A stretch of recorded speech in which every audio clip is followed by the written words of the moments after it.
Assalamualaikum. Hai Kak, gimana nih kabarnya? Ustazah harap semuanya sehat ya.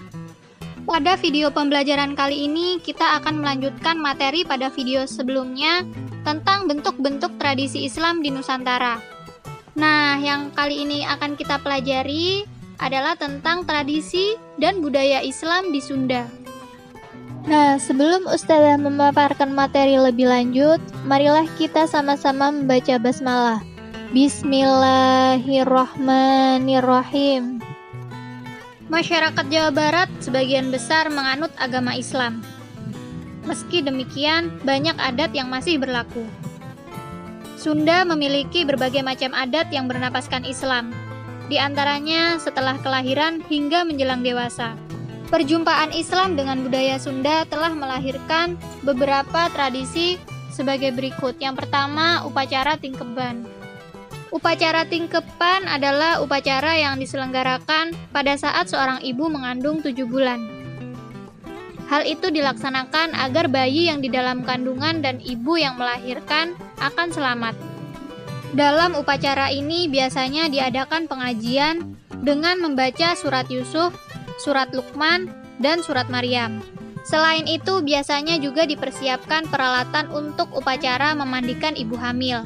Dan yang utama adalah rujak kanistern atau rujak buah yang terdiri dari 7 macam buah-buahan. Nah, dalam acara memandikan, biasanya ibu yang sedang hamil ini dimandikan oleh 7 orang keluarga dekat yang dipimpin oleh seorang paraji atau seorang ahli medis tradisional yang biasanya menangani proses melahirkan.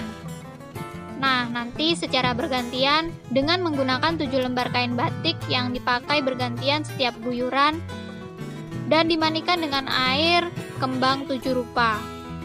Selanjutnya, upacara Riunah Mundigen. Upacara Riunah Mundigen dilaksanakan apabila perempuan yang mengandung lebih dari 9 bulan bahkan ada yang sampai 12 bulan tetapi belum melahirkan juga. Nah, perempuan yang hamil itu disebut Riunah Mundigen, yaitu seperti munding atau kerbau yang bunting. Upacara ini diselenggarakan agar perempuan yang hamil tua itu segera melahirkan, tidak seperti kerbau, dan agar tidak terjadi sesuatu yang tidak diinginkan. Nah, pada pelaksanaannya biasanya leher perempuan itu dikalungi koloto. Koloto itu seperti lonceng yang biasanya dikalungkan di leher kerbau atau sapi. Nah, jadi dikalungi koloto dan dituntun oleh indung beurang atau tenaga tradisional dalam bidang perawatan ibu dan anak, sambil membaca doa untuk dibawa ke kandang kerbau, atau jika tidak ada kandang kerbau cukup dengan mengelilingi rumah sebanyak 7 kali. Kemudian perempuan tersebut menirukan bunyi kerbau sambil dituntun dan diiringi oleh anak-anak yang memegang cambuk. Selesai mengelilingi kandang kerbau atau rumah, perempuan tersebut kemudian dimandikan dan diminta masuk ke dalam rumah. Yang ketiga, upacara gusaran. Gusaran adalah meratakan gigi anak perempuan dengan alat khusus. Maksud upacara gusaran ialah agar gigi anak perempuan itu rata, dan terutama agar nampak bertambah cantik. Upacara gusaran dilaksanakan apabila anak perempuan sudah berusia 7 tahun. Nah, jalannya upacara, anak perempuan setelah didandani duduk di antara para undangan. Selanjutnya membacakan doa dan sholawat kepada Nabi Muhammad SAW. Kemudian indung berang melaksanakan gusaran terhadap anak perempuan itu. Nah, setelah selesai lalu dibawa ke tangga rumah untuk disawer atau dinasehati melalui syair lagu. Biasanya juga dalam upacara gusaran dilaksanakan tindikan, yaitu melubangi daun telinga untuk memasang anting-anting agar terlihat lebih cantik lagi. Yang keempat, upacara sepitan atau sunatan. Upacara sepitan atau sunatan atau khitanan dilakukan dengan maksud agar alat vitalnya bersih dari najis. Anak yang telah menjalani upacara sunatan dianggap telah melaksanakan salah satu syarat utama sebagai umat Islam. Umumnya upacara sunatan atau sepitan atau hitanan ini dilakukan oleh anak laki-laki. Nah, untuk upacara sepitan anak perempuan biasanya diselenggarakan pada waktu anak itu masih kecil atau masih bayi, supaya tidak malu. Upacara sunatan diselenggarakan biasanya jika anak laki-laki itu menginjak usia 6 tahun. Nah, dalam upacara sunatan, selain para jisunat, biasanya juga diundang para tetangga dan kerabat. Dalam pelaksanaan upacara sunatan, biasanya pagi-pagi sekali anak yang akan disunat dimandikan atau direndam di kolam sampai menggigil.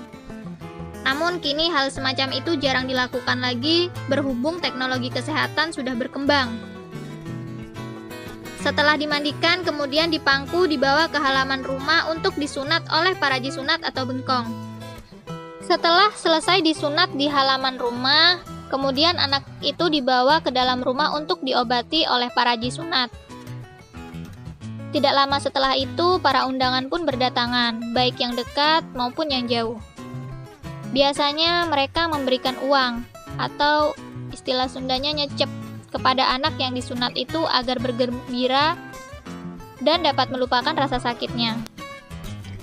Pada acara seperti ini, seperti sunatan, biasanya ada pula yang menyelenggarakan hiburan seperti wayang golek, sisinggaan, atau aneka tarian. Nah, yang kelima adalah cucura. Cucura berasal dari kata curak-curak, yang diartikan dengan kesenangan atau suka-suka. Acara cucura biasanya dilakukan oleh kaum ibu yang memasak makanan yang berbeda-beda. Setelah itu, makanan dikumpulkan di masjid terdekat untuk dibagikan dan dimakan bersama. Biasanya, masyarakat Sunda rutin melakukan kegiatan makan bersama dan saling bertukar makanan atau yang sering disebut dengan cucura. Cucura lebih sering dilakukan untuk menyambut datangnya Ramadan. Cucura dilakukan untuk menjalin silaturahmi dan saling memaafkan antar masyarakat. Selain itu, cucura juga merupakan bentuk rasa syukur terhadap rezeki yang telah diberikan Tuhan kepada kita. Sebagai tradisi unik dari Sunda, jangan sampai kegiatan cucura seperti ini hilang atau dilupakan, karena ini merupakan salah satu cara untuk menjaga kerukunan antar masyarakat. Alhamdulillah, sekian dulu pemaparan materi dari Ustazah. Semoga apa yang Ustazah sampaikan dapat dipahami dengan mudah. Semoga bermanfaat dan sampai jumpa. Assalamualaikum warahmatullahi wabarakatuh.